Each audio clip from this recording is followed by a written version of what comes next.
Well, hello. This is John Huey and my co-host Michael Tingley, Hello.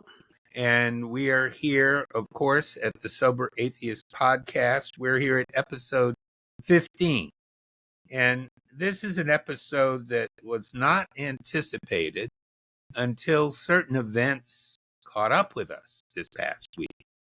This is being recorded on the 9th of November in 2024, and we had a seismic event happen on Tuesday of this week, on the 5th.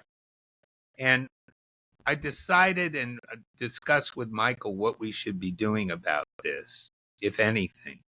And I think we're of a mind that it is a seismic enough event to do an episode about. So it's episode 15, and the title of the episode is How Do Atheists in Recovery Cope with the New Reactionary Reality in the United States? I have to apologize to our foreign listeners. We don't have giant numbers of foreign listeners, but we do have some far-flung listeners in Europe and Middle East and out in Asia, Australia, Canada, etc., Japan, etc. And I apologize to you in advance for the American tone of this whole thing, but it may have implications for other people around the world and other people in recovery around the world. Now, we're not going to talk about the politics of this. I think it's pretty obvious from anybody that's familiar with us and our podcast that we didn't vote for the winner. All right. Neither one of us voted for the winner, and we're not of that ilk. But as the shock of this sunk in, and I have to admit that even with my age and my experience and my worldview and my DC area location, and as much as I know about our government and politics and environment here and around the world, that I wasn't in good shape this week. All right. I did not have a good reaction to these events. Fortunately, as a recovering person, it did not cross my mind to drink or use, but the slough of despond and the pit of despair was certainly something that I personally was looking down. I don't know how you reacted to this, Michael, this week. Well, those right there are triggers for me. I mean, despair and despondency, all that is, I can't help but think about the solution that I used to live with. Crawl into a bottle and all that stuff disappears temporarily. Right. That's the reality of it. Right, and I had to look out on the world and look at myself in the light of this. And, I came up with a little phrase that I put up on my Facebook page. I don't have it in front of me, but it was words to the effect that, I'm not going to let some thug shorten my life, right? My life is short enough, and I'm not letting some criminal, some thug shorten my life. And that's not going to do that, right? Yeah. Life is too short as it is, and it isn't worth it at any age, to go down that road. Now, in my case, if I really go down that road, I don't have a problem-free life in terms of my general health, and I could easily precipitate some flare-ups of certain things that are wrong with me, and it could end me right there. Mm-hmm. All right, possibly. All right. There are enough things that can go wrong when you're 75 years old, right? There's a lot of shit that can go wrong with you, particularly if you've got some underlying physical issues, which I definitely do. but I'm not going to let it go down that road. All right. Just not going there. Right. But I could see that for a sober person who is also an atheist and also a realist, looking at this situation, that it could point you in a direction that could take you all the way down to a drink or a drug or some other self-destructive event. All right. So, thus, the underlying premise of this, which is, how do we cope in these new reactionary times? I think you might be a little skeptical about some of my propositions here, so please feel free to contradict me, Michael. But, I think we're in a new reactionary environment that is driven by Christian nationalism. And that this new reactionary environment being driven by Christian nationalism can be manifested in these recovery programs that many of our, I'd say even most of our atheist and agnostic brothers and sisters insist on still attending. Hmm. So that, if, for example, you are attending one of those recovery meetings that is in fact based on some form of Christian religion, that particularly in certain parts of the country, that this new set of developments could certainly embolden and activate those who think that atheists, for example, are evil. Or at least a threat. Yes. Or a Yes. threat, Yep. okay, Yep. or undermining the moral fabric of the community, or Yeah. communists, or whatever. Okay, Yeah. so So I'll just throw in here that ultimately this past election being a reflection of the zeitgeist, as tragic and unfortunate as that is, and as depressing as that is for me, that zeitgeist is part of the recovery world as well. right, So knowing that that's the way so many of our fellow countrymen feel about things, it makes sense that it's also part of the recovery programs. right, I can see that being reinforcing the fundamentalist religious aspects of recovery, making it even more threatening for us to be around any of right, that. right, and but we are atheists and we are realists, and unlike those those criminals who assaulted our U.S. Capitol 4 years ago on January 6th, 2021, who are soon to be pardoned and let go, by Mm-hmm. the way, and will Mm-hmm. be walking the streets to spread joy and happiness. They'll be released from federal prison shortly. But unlike those criminals, right, I believe that we had a fair election, and that this election fairly represents the current tenor and tone and mood of the country of my birth and the Yeah. country that my ancestors have lived in since the late 17th century when my father's family arrived here. And it's the same country that my mom and dad served in the Great War fighting fascism. And I'm glad they're not alive to see this. And it's the same country that I'm familiar with, but there has been a shift in you use the word zeitgeist. It's a perfectly legitimate word, but there's been a shift in the tenor and the tone of what we're facing. Okay.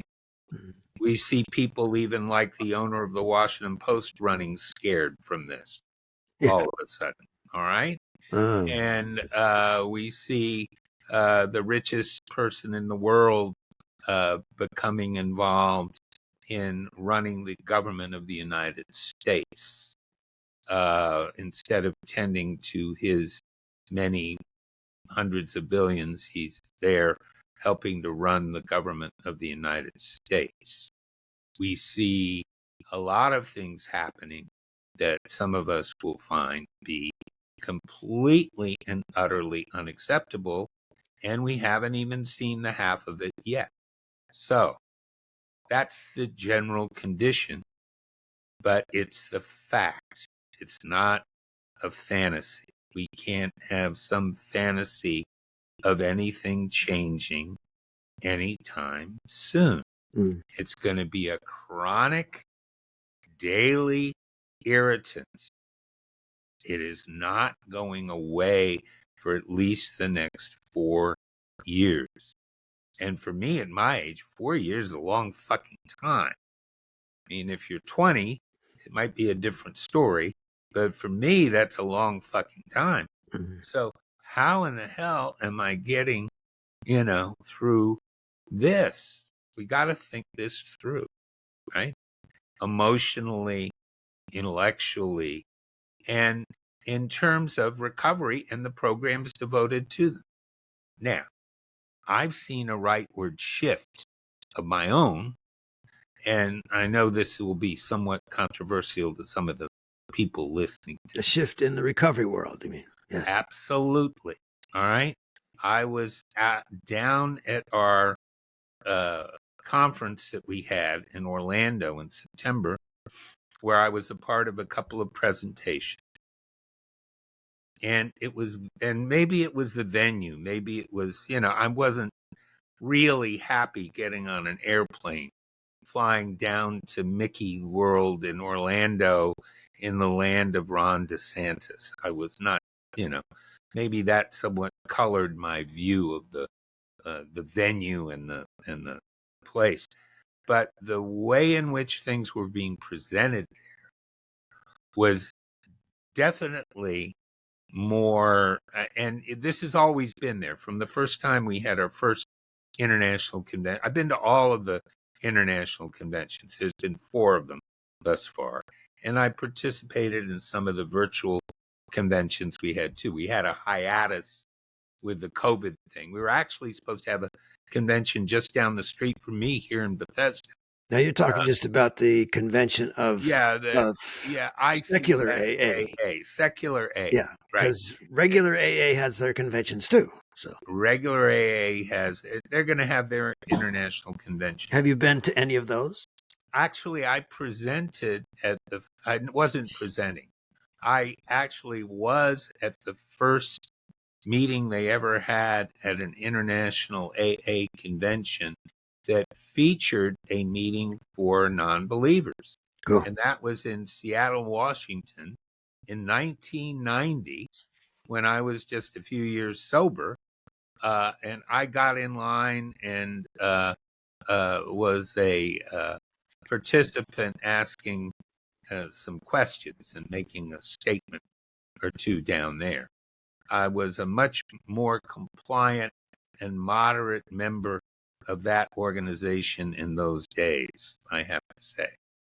If anybody listens to that tape ever, which I believe is floating around somewhere on Rebellion Dogs, one of those platforms, I'm on there. Yeah, and then I went to others. I went to another one in Minneapolis and some other. I've been to a lot of their fucking meetings, okay?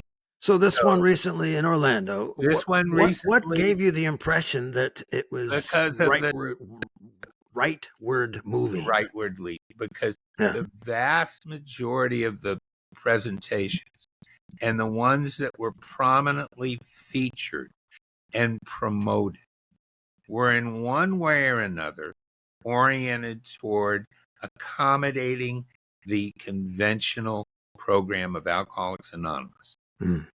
And even the ones that were not ostensibly oriented in that way, like the emotional sobriety one and a couple of others, okay, were in fact skewed and tended to point in the direction of various aspects of their holy 12 steps, which I utterly and totally reject. and you're pretty much of the same mind, I believe, about that. So it was much more pronounced and much more definite. And also the attitude toward the the two atheist platforms that I was part of, one that I delivered solely, and I posted my remarks up on this place. People can listen to that if they want my talk down there, which was a couple of episodes ago. And the Afternoon with the Atheist presentation that our friend John C. from Paris put up. We even had somebody sort of attack us during that Afternoon with the Atheist band, which unfortunately, and maybe even coincidentally, was not recorded by them, I believe. At least I haven't seen it. Mm-hmm. I don't think there's a recording.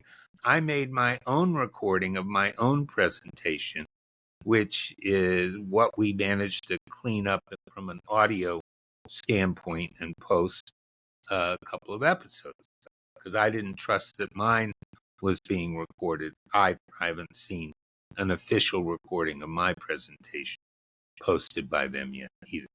The unofficial one I did put up on one of their Facebook pages.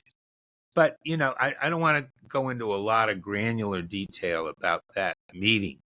It's just that the general impression I had was of a rightward shift and a more accommodating tone, and the people that were being held up as paragons and examples to the majority of the attendees there tended to be people who were pretty much fully compliant with and complicit with a program which is essentially a religion. Mm-hmm. And that got my attention. Yeah, it's a religion. Even if you take the word God out of it, Right. it's Well, all you got to do is look at their website. spirituality is a pretty good Right. catch-all phrase that works for a lot of people. Anybody listening here can look at their website, ICSAA or the secular AA website and the recordings that are posted there, and look at that stuff or listen to that stuff and make up your own mind. Maybe I was wrong in some people's minds, but I just walked away with the impression that I walked away with. So even before this election, I was detecting a rightward shift, and it may have had something to do with the rightward shift of the country at large. Maybe not. But we atheists, and I'm speaking to my fellow atheists here, we atheists may find ourselves in the crosshairs of some shit we didn't anticipate from the public at large. Being an atheist may become more of an issue under this new reactionary regime, because one of the underpinnings of this reactionary regime is Christian nationalism. Mm-hmm. Yeah. It's very clear. All right. The Speaker of the House, that person from Louisiana, when he was made Speaker of the House, that week he was made Speaker of the House, Johnson, whatever his name is, he was I saw him up on the screen, and he was saying, God ordained this for me. Mm-hmm. That God put him in place, third in line to the presidency as Speaker of the House. Because God did it. All right. Trump the other day, when he was being interviewed by one of those people, Rogan or one of the, I don't remember which one, he said very clearly, he said, God had something to do with me surviving the first assassination attempt, which was in fact a very close thing. All right. I'm not going to say anything about that specifically, but that was what he thought. All right. He says he thought. my own feeling is that he doesn't believe in God any more than I do. All right, but that's just a personal belief that I have. He uses that bullshit just Well, like yeah, he the party uses. line, man. The party line, Well, just like in AA. I mean, you've got to follow the party line, and what, whether you believe it or not. right, I know I right, did for a long time. I followed, right. Whatever, you know, whatever lie or whatever bullshit works yeah, for me. All right, but in the recovery world, that the same thing applies. yeah, yeah. All right, and the predominant tenor in the world of recovery is, in fact, this stuff about having to have some sort of spiritual experience. All right. And now they're coming up with code word things for this stuff. You're supposed to have emotional sobriety. Hmm. What in the fuck is emotional sobriety? It's anything you say it is. Emotional sobriety. Yeah, Michael, I yeah, think yeah. what, I know who yeah, sets I mean, the standard. Who right, right, decides right, the right, definition of right. that? We're either sober, literally, okay? I mean, we're in a pretty literal minded kind of mindset Yeah, yeah. here I mean, with us atheists, the right? science is pretty You're clear with either regards to sobriety, what you're it actually means. you either don't drink and use, or you do drink and use. Yeah, And if yeah, you do drink and use, you're not sober, okay? yeah, yeah. That's it. But all this other stuff, all this stuff about value judgments Mhm. being placed on the quality of your sobriety. I heard that phrase in Orlando too, I think. Quality of sobriety. Who the fuck am I to question the quality of your sobriety? If I ever asked you about, are you having quality sobriety today, Michael? Yeah, Has yeah. I your mean, has your 19 years been characterized by yeah, quality if you believe sobriety? that, then there's a definition for what it is, Right, and right, then so right. who decides? Yeah, I Right. don't know. I don't know. My soon to I be don't know. 38 years of sobriety is, some of them would probably, oh, he doesn't have, fuck them. Okay. Who are they? Who are these people? Well, I think the voters of America showed us who a lot of these people are. Yeah, yeah. They're our neighbors. There are, in my case, I'm not going to go, there are people I know who've been close to me in the past who are of that ilk. Okay. Mhm. I know who they are. Right. I know them when I see them. I don't have anything to do with them at all if I can possibly avoid it. Right.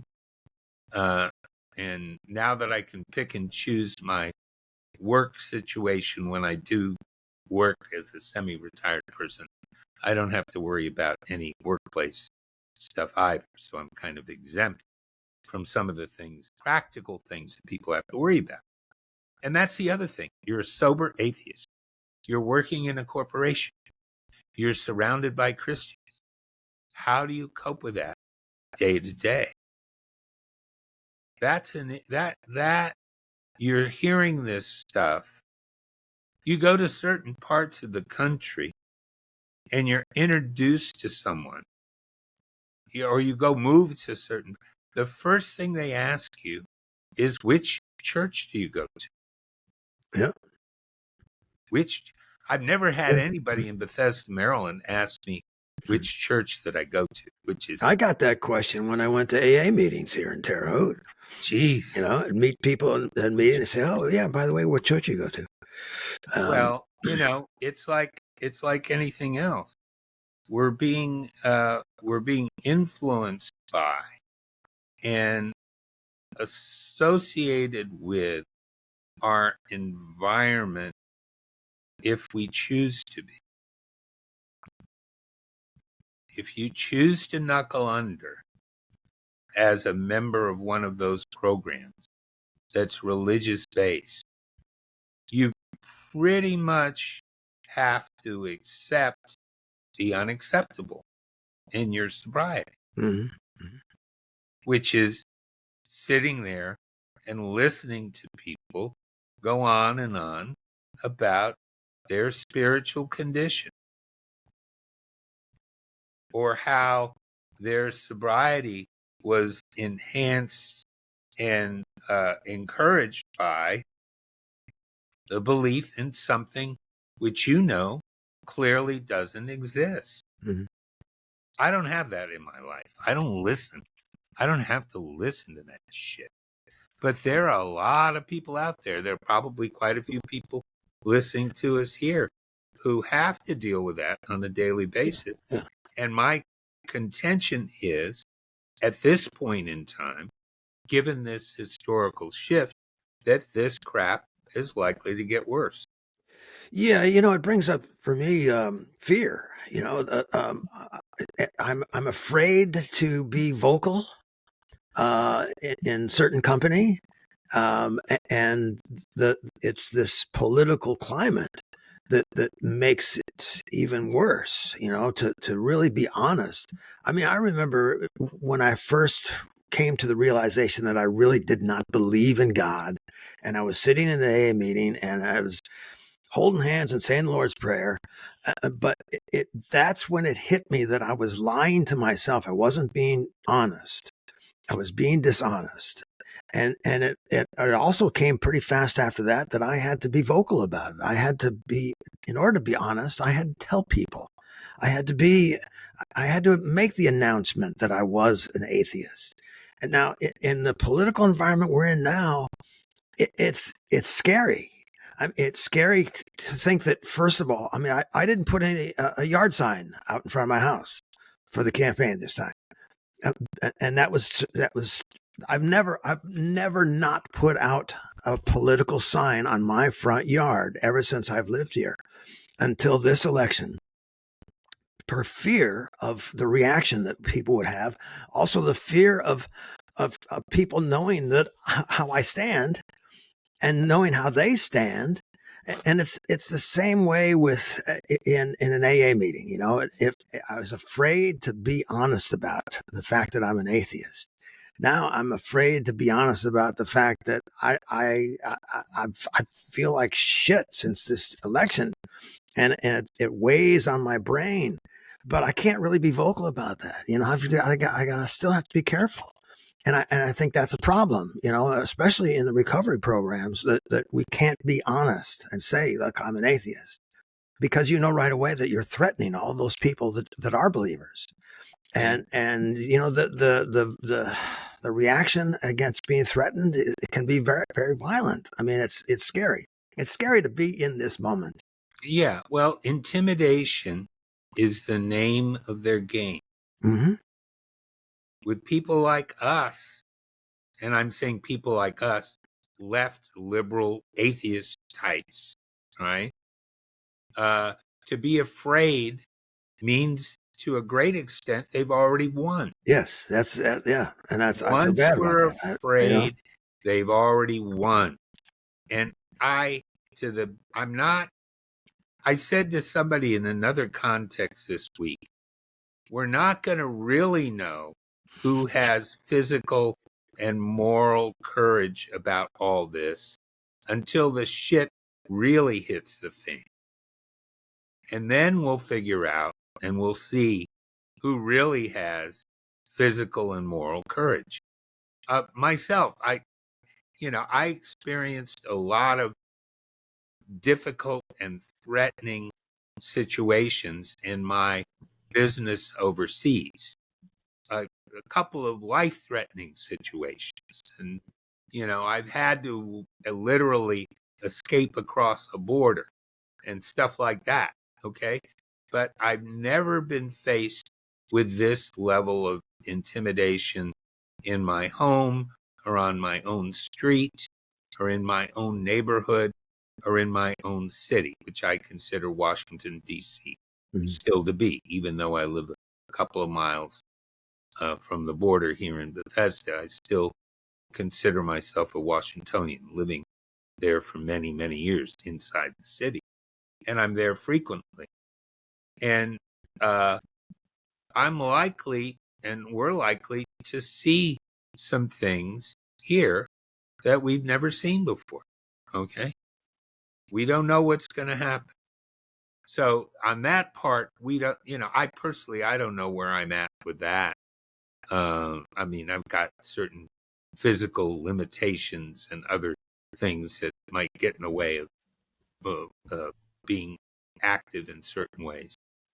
But as far as our recovery goes, and the recovery programs that we may or may not be a part of, speaking up is even more essential now than it was before last Tuesday. Standing up, speaking up, being counted, Yeah. being a member of a community of recovering people. Mm-hmm. We atheists are members of a community of recovering people who happen to be atheists. Yeah. Right? Yeah. We are members of a community. And as such, given the implications of what our silence could mean for others, I think we need to keep standing up. Yeah. Yeah.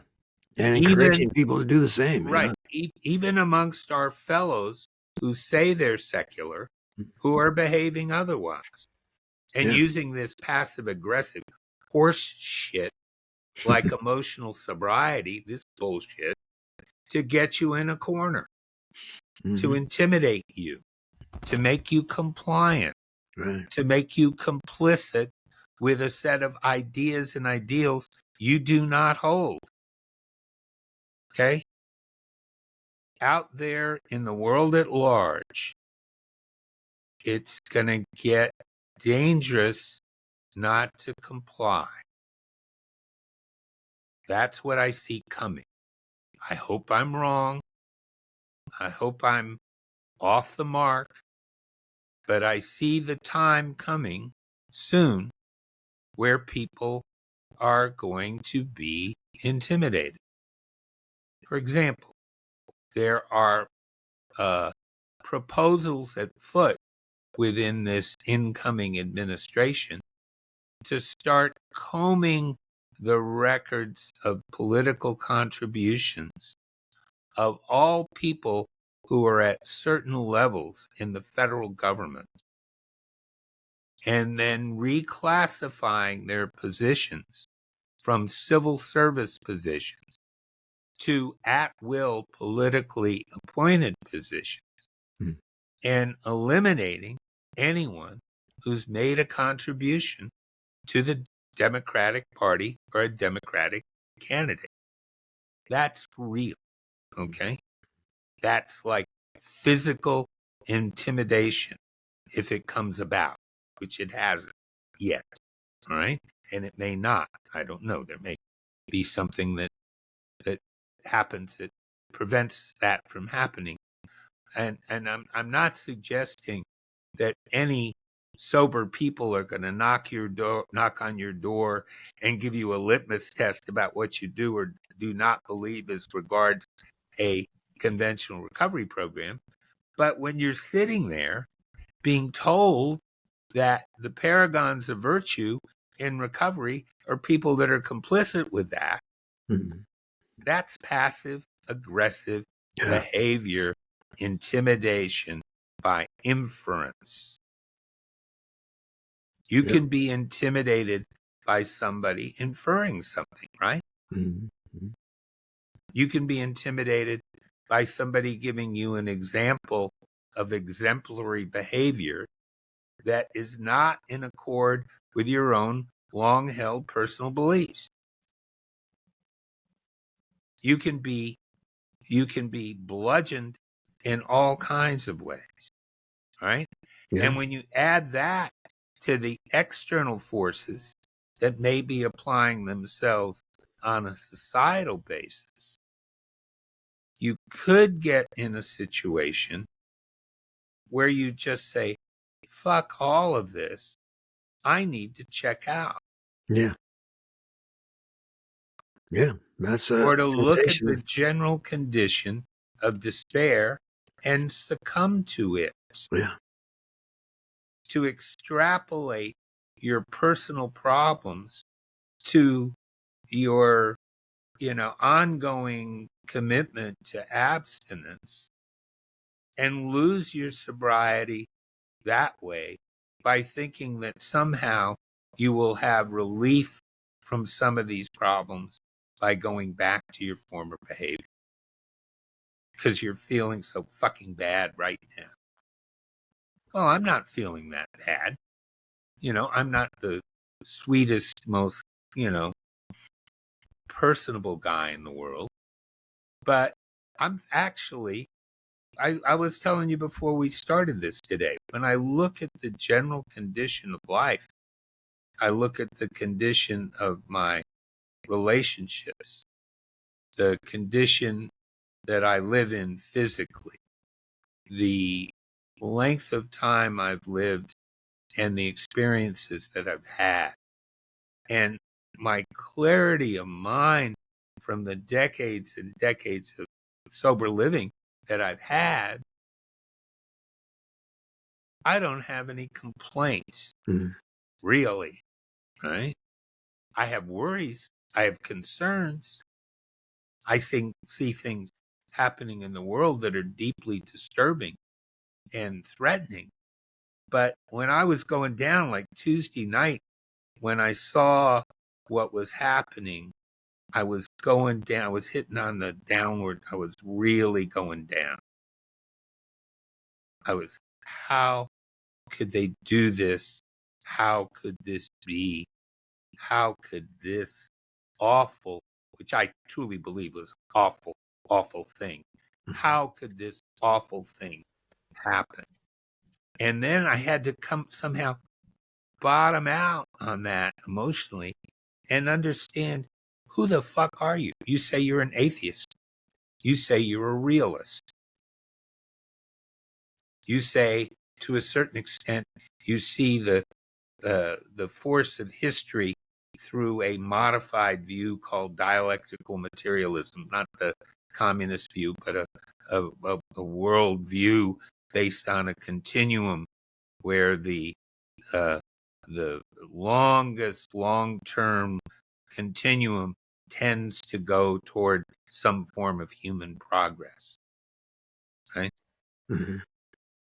Instead of thinking we've hit this wall and it's taking us all the way down. That's bad for a sober person. I don't care. Hopelessness is dangerous territory, Well, utter cynicism laced with despair can take you to some pretty awful places. Mm-hmm. It's like, are we going to be clear-eyed and calm and think this through, right? Be clear-eyed, be calm, think it through. Take a break from the media. Go. You've got a better garden than I do. Well, yeah. I mean, I've depended a lot on walks in the park the last few days. That's been important for me to just get my mind off of things. Yeah, turning off the media stuff and just, trying to appreciate the fact that it's a beautiful fall day, and you can smell the leaves, and it's wonderful to be alive and sober. And that kind of gratitude is important for me to accept, right. Because Right. I will think, I mean, yeah, the triggers lately, yeah, they're there, but it's all psychological triggers that I don't have to bend to. And I don't have to feel defeated. There's a temporary glitch happening right now in the world, but I'm not going to let it, like you say, I'm not going to let it kill me, because I know if I do go to the liquor store, that's death to me. I mean, I have to accept that too. There's nothing innocent about that. Right. But the tendency that some folks in recovery do have is to look for methods of escape. Methods of escape that could possibly involve substances. That's where conviction comes Mhm. in. Let's just hypothetically say that we're in a moment of complete and utter despair, like I found myself in earlier this week. Some moments of very rough, dark moments where it seemed like things were sort of closing in. Yeah.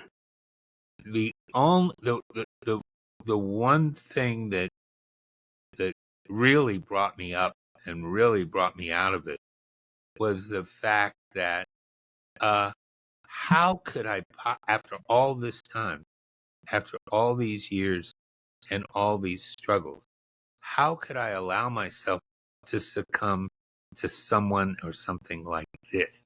Hmm. You know, Yeah. that's like, you know, embracing the devil and allowing him to, if you believed in such things, Yeah, that's it's, giving him too much power, man. Yeah. giving the devil too much power Yeah. could be very bad for you. All Mhm. right. And, you know, these really awful forces that have been unleashed. Well, number one, we don't have any real personal control over those forces. I mean, that's not in the cards. That's something I think we sort of learn in.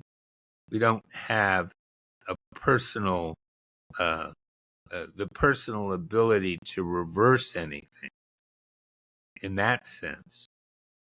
But we do have the ability to contribute to progress. And I would postulate that being a sober atheist and speaking up for what we believe in contradiction to the prevailing wind, right, is a positive contribution to the progress of our people. Right? Now, it may seem like a small thing, but it's not. If you're knuckling under to something you know that is untrue, that is not contributing to the progress of what you know to be truth. If you are in fact articulating and expressing and thinking in a way and communicating in a way that tends to point toward progress, then in fact you're part of a solution, which is an antidote to despair. There you go. Yeah. Okay, Hope. and fights fear Yeah. Yeah. and fights illness. I think I've had enough experience being in hospitals to know that your mental attitude can have a lot to do with outcomes. Mhm. I remember thinking that I was going a certain way and then mentally deciding to get up out of a fucking bed and get the fuck out of there. And that's what I did. And it worked because it was a mental adjustment from turning toward the wall and letting things happen to trying to get up out of that fucking bed and make things better. Yeah, man.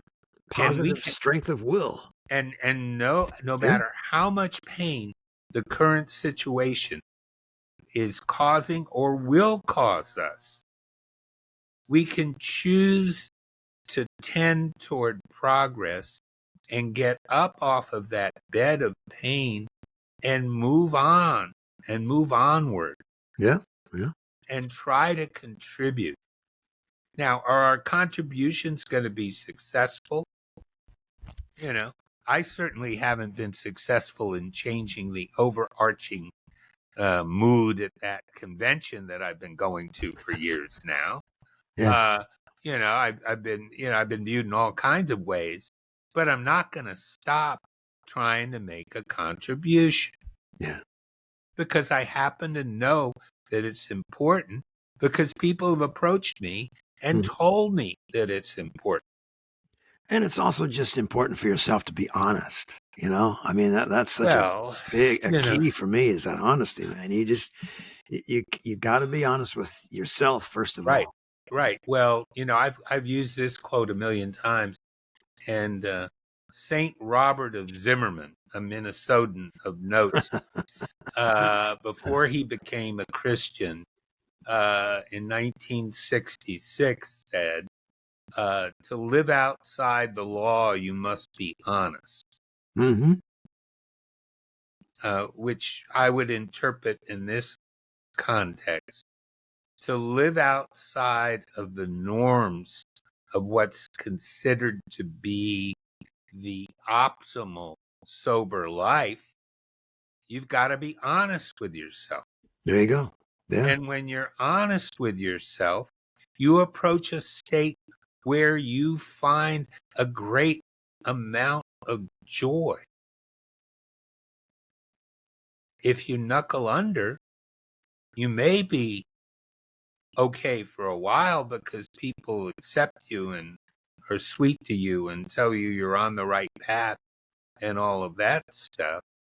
But if in the end you figure out you've been lying to yourself, that's a pretty fucking dangerous place to be, isn't it? Hmm. Okay. Yeah. Because that's when you say, like, is this all there is? You know what? One of the worst things I think a sober person could say to himself or herself, or him, am I using pronoun? I'm going to get in trouble now, but that's okay. Um, is uh, is life worth anything? What's the point? Sentiments like that. What's the point? Is life worth anything when you get boxed in by circumstance? And of course, life is worth it. If you make an honest approach to it and you know you've done your best to do that.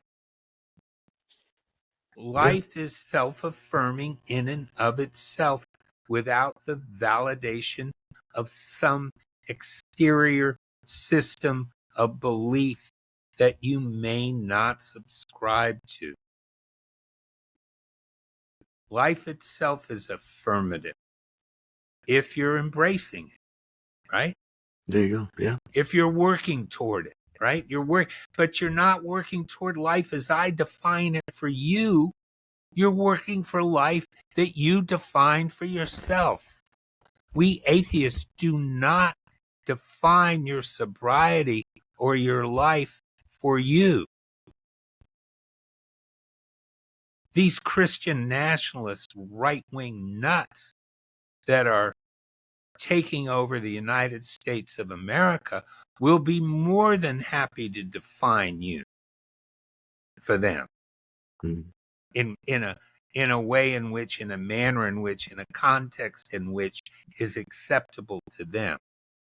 Well, they can go fuck themselves. I'm using a lot of bad words today. I'm going to get in trouble. Somebody's going to complain. Yeah. But the life that we're defending here is worth being emphatic about, don't you think? I do. I do. It's worth Yeah. being Yeah. emphatic about. And bottom line, we're just trying to be honest and vocal about it, and But encouraging other people to be honest and vocal about it. right, right, In spite of what the rules say, right. you've got to just stand up for the truth. And we're not telling anybody how to live, right? Yeah. If these conventional methods of recovery and this conventional view of life works for you, I don't have any objection to that at all. Just don't tell me it's going to work for me. I'm not going to tell you one thing about the way you live your life. We atheists, we don't do that. We don't go there. Mm-hmm. All we're concerned about as atheists in recovery is, are you sober today or not? And if you're not, we've got a helping hand for you. Come talk to someone or talk to us about it. But we're not going to be prescribing a specific manner of living. Part of this culture war that's brought us to this terrible place has been people who are upset with other people's manner of living, right? Mm-hmm. And differing beliefs.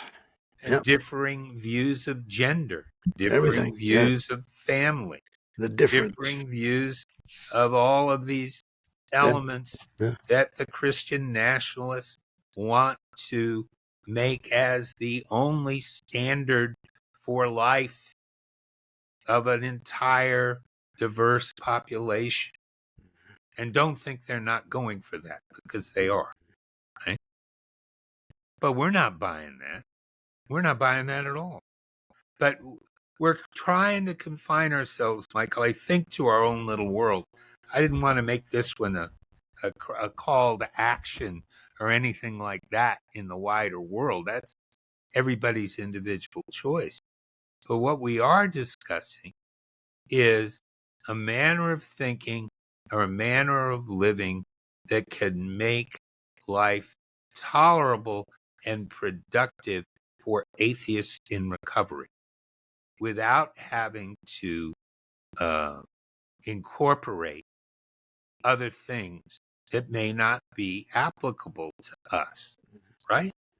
Yeah. You know, and I don't mind if you're emotionally sober, by the way. You emotionally sober? I don't mind if you are, but, you know, it's okay. It doesn't bother me, but just don't Yeah, yeah. make any I comments think there about, should be a pamphlet for that has 10 questions, oh, there's whole books and about it. if you answer these questions this way, you're not emotionally sober. Michael, there was a whole table about that at that convention in Orlando. There's an industry. There's Yeah, an emotional sobriety industry that's yeah, growing up around all of this stuff. And it can be applicable to you, you poor, suffering, non-believing atheist, you know, so-and-sos, okay? yeah, yeah. It's just fucking ridiculous. But the fact is that, you know, whatever you believe, whatever you do that gets you through as a sober person is okay. But don't try applying that to me, because I ain't going to go there, right? And we're in a moment in history and a moment in time where we have to stand up and we have to be counted in our own world, in our own little way. Because standing up as an atheist in a society where it is not viewed positively to do so is important in terms of articulating our right to our personal freedom, Yeah. our right to live in the manner of our choosing, our right to think in the way that we choose to think. That was something I thought we had something called a constitution that protected. Yeah. Can you believe we're living in an era You know, where someone who will be in charge of the United States government Constitution is has, kind of like the Old Testament. It's open to interpretation. has questioned the Unfortunately, Constitution? Yeah, well, there's a lot of things yeah, about property rights and all that other stuff. yeah. But, It's you know, is it real, actual, or is it a metaphor? I mean, well, it's, I was grown up to believe I lived in a free country where I could say whatever the hell I want. yeah, yeah, Okay. And be whoever I needed or wanted to be, as long as I was not impinging upon your rights to be who and what you are. As soon as my behavior or my ideas impinge upon another's rights, then I'm in a position where I need to be corrected. But as long as I'm not personally involving myself and making you a certain way because I think that's the way you should be, then I can do and think what I like. And that's a great thing about being where we are today. And by speaking up and continuing to speak up in our own little way, I hope we're making some contribution to that. Yeah. I mean, has this podcast had a point in the end, since it was sort of born of this emotional turmoil of earlier in the week? Mm-hmm. Has it Yeah, had? I think it's important to encourage people to be honest and to be upfront with who they are and where they are and what they're doing. And And in the world, and yeah, particularly in this new yeah. reactionary reality in the United States of America. Mm-hmm. And again, I apologize to our overseas listeners, but there's a lot of reactionary stuff happening in other countries right now too, just coming in different forms. Yeah, So here we are. right. But we're not at a point where we're giving up, and we're not at a point of despair, because as always, at the end of our little conversations, we end up having what, Michael? What do we have at the end of our conversation? Well, I hope that we have expressed some sense of hope. Hope. And I think that being honest about being an atheist is opens the door to the possibilities of hope. Right. Because we're not restricted by Right. those things that are despairing us at the moment. So Making us despair, yeah, and standing up for the freedom of expression of ourselves and others is yes, important right now. yeah, And that's what we've just done. In the spirit of what? At the end of peace and love, correct? peace and love. Yeah, Peace I and mean love that's to you bottom and, line. There we go. all of our listeners. And we hope you find a reality that suits you. There you go.